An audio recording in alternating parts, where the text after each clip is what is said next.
Science fiction. It is largely based on reality.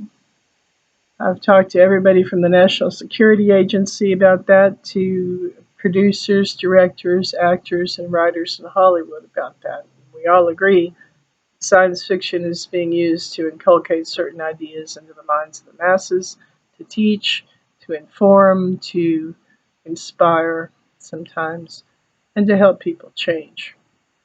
Well, I've been preparing a piece I call, actually, it's going to be a series of movies, I hope, and novels, certainly, that I'm going to serialize online.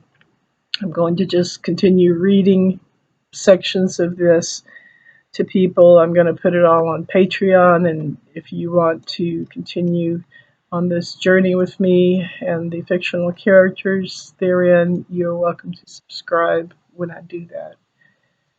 But it's called Return to Innocence, Game Over. And there will be other Return to Innocence sections in this series, but the first one starts Return to Innocence, Game Over. And it's about a group of people who are being recruited by sheer evil incarnate, and they think it's the mafia. The younger ones think it's gangs in their neighborhoods. Some know that it's the military. The military is plural of the whole world. Some are born into what is called nobility, but really isn't. It's just certain bloodlines, primarily from Europe, and all of that is recognized as a form of slavery. All of it. Being recruited isn't something that elevates you. It may lift you up financially and give you a position of power because, after all, they need you in a context in which you can be used as a puppet for their plans. But very soon after people are recruited, they realize that it's not a compliment and it's not a good thing. It is, in fact, a form of slavery, and it's fraught with tragedy and pain. So there's something called the knowing smile that people who are in give one another in the world. It's where you sort of kind of smile with your mouth, but you kind of glare or look sadly and angrily with your eyes. Now, people who are recruited into this form of slavery, and keep in mind there are many forms, even being born into wealth. As I said, being born into a policeman's family and being told early on that you don't have a choice to be anything but a policeman or a policewoman, um, attorneys, judges, all these people have children who get recruited, and I think, in this context, it would be a sin. It would be a massive cardinal sin and a form of evil beyond any I can begin to imagine to bear children when you know what being brought in means. It means you're going to be expected to play the game. Yeah. And in the game, people are expected to answer questions like, would you marry so and so to save his life? Would you have sex with that person to save their life? Would you give up, eating for 5 days to save so and so's life? Would you give up your brother to save your sister? Would you give up your mother to save your father? And these are called protection questions. So in this science fiction that I'm writing, we find out that the characters are in a context in which, yes, extraterrestrials have deposited artificial intelligence computers that are located, that are city-sized servers that you actually have to drive golf carts through, and they're under most urban areas. But the very fact that it is being imposed on humanity doesn't make it any less abhorrent, and it means that humanity has to fight even harder to get free of the game because, most of us, let's face it, most of us would much, much rather know that an extraterrestrial life form equipped with artificial intelligence devoted to slavery would impose the mafia on the planet rather than be a member of any species that would impose the mafia on itself. I repeat, most of us would much, much rather think that the mafia was imposed by an extraterrestrial species hell-bent on enslaving humanity than to think that organized crime was something we would do to ourselves. So the way we find out in our, fictional context, the way these characters find out how to free themselves and the rest of the world, their children, their children's children, is to develop a concept called unanimity.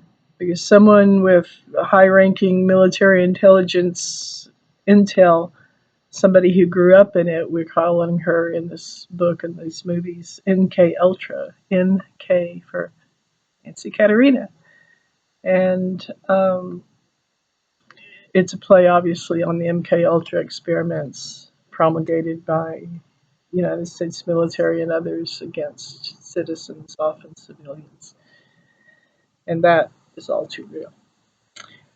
So NK Ultra decides, because she grew up knowing about a bunch of this, and she has sort of clandestine intel, that she needs to share with others what she was told as a very young child, and that is that unanimity on any planet on which this has been perpetuated works. It breaks the equipment. The computers shut down.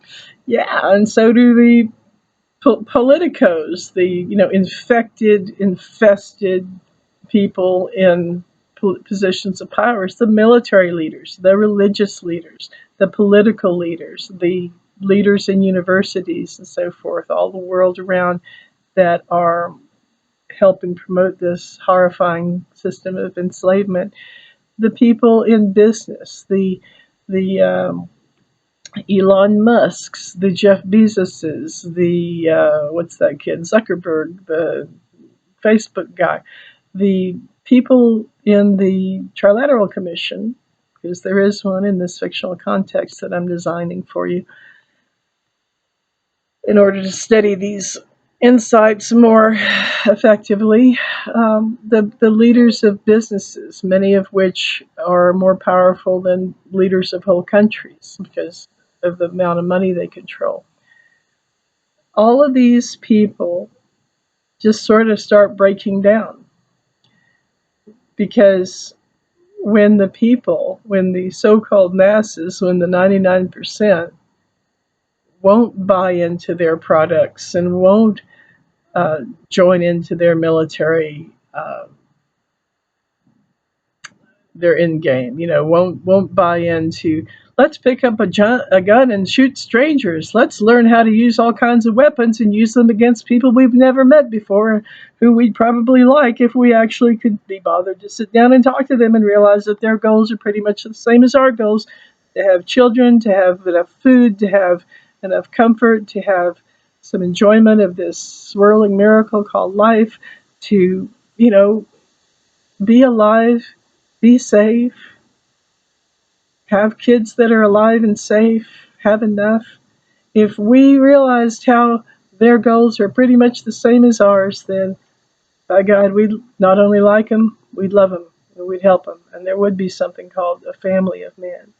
There would be a global community, but not the New World Order that everyone is so afraid of. There would be a true community, and this world could actually be a garden.